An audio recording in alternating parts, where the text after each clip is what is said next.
ముముక్షు వ్యవహార ప్రకరణం 8వ కథ. అప్రయత్నశీలుడు దుర్గతులు.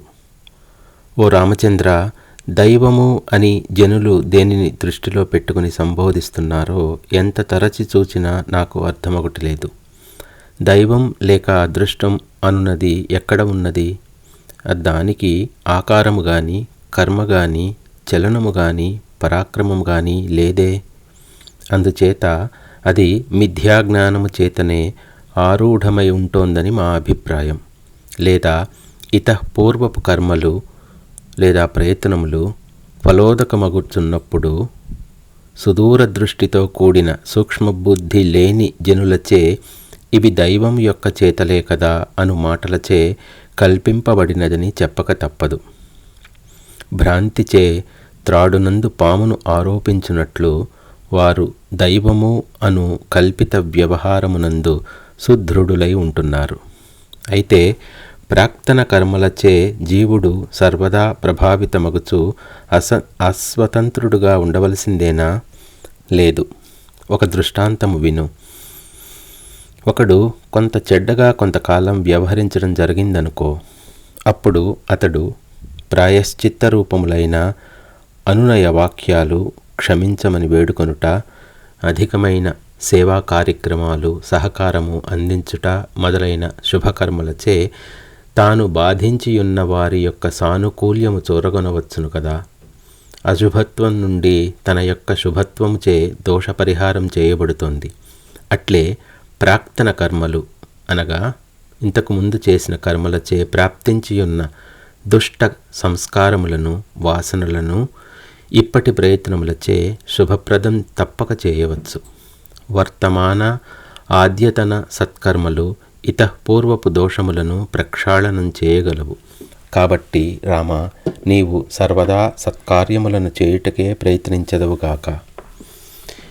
కొందరు మూర్ఖులు ప్రత్యక్షమును ప్రక్కకు నెట్టి అనుమానమును మాత్రమే ఆశ్రయిస్తూ దైవమే అంతటికీ కారణం, మా చేత సత్కర్మలు ఎప్పుడు చేయించాలో దైవమునకు తెలుసు కనుక మేమేం చేయగలం అని చెప్పుకుంటూ వర్తమానంలో ఉత్తమ ప్రయత్నశీలురు కాకుండానే రాత్రింబగళ్ళు గడిపివేస్తున్నారు.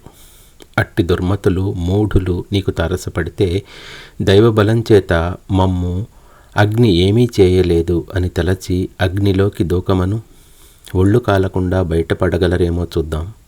అందుచేత నేను తగినంత ప్రయత్నశీలుడను కాలేదు కనుకనే ఉత్తమ జ్ఞానం పొందలేకపోయాను అని మనిషి భావించటం మంచిది కానీ దైవం మాకు జ్ఞానం ప్రసాదించలేదు అని సరిపెట్టుకుని కాలయాపన చేయటం ఉచితం మాత్రం కాదు.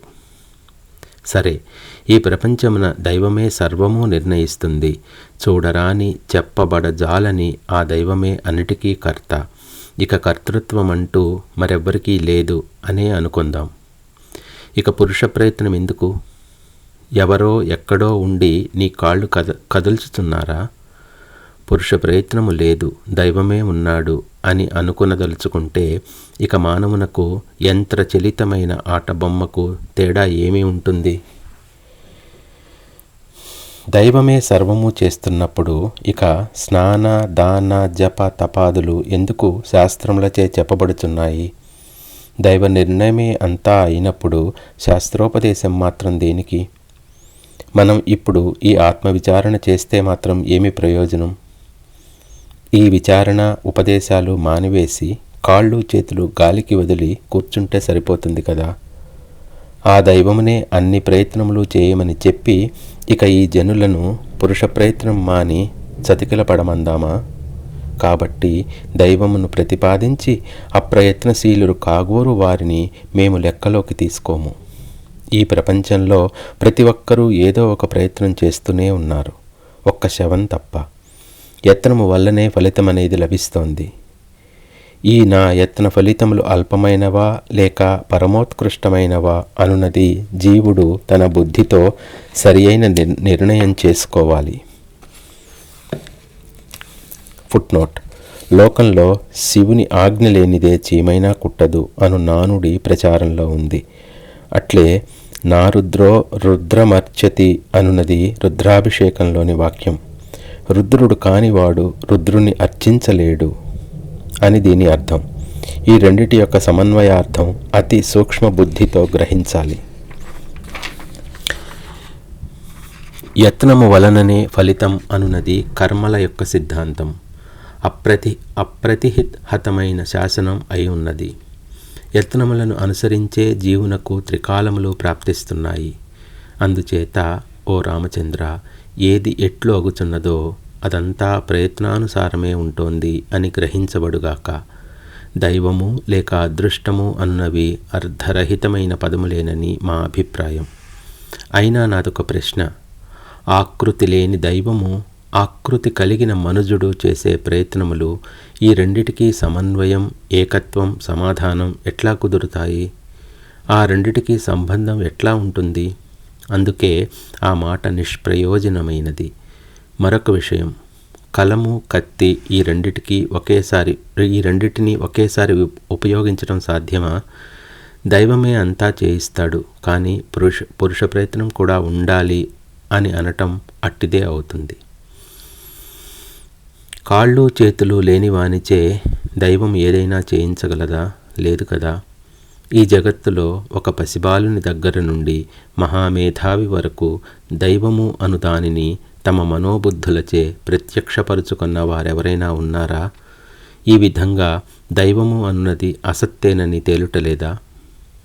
దైవము అనబడునది వేరుగా ఎక్కడో ఉన్నదనే కొద్దిసేపు అనుకుందాం. అప్పుడు ఈ బుద్ధి, దైవము అనునవి రెండు ఒక్కటేనా, వేరువేరా అనే మరొక ప్రశ్న ఉదయిస్తుంది. ఎందుకంటే అట్టి భావన చేసేది ఈ బుద్ధితోనే కదా. కనుక ఈ ప్రశ్నకు మనకు సమాధానం కావాలి. నిశ్చయము అనే ధర్మమును నిర్వర్తించే బుద్ధి, దైవము అనబడునవి ఒక్కటే. దైవము యొక్క ప్రభావము చేతనే దైవమును అనుసరించే బుద్ధి ప్రవర్తిస్తోంది అని మనం నిర్ణయిస్తామనుకో. అప్పుడు ఆ రెండిటికీ భేదం లేనట్లే కదా.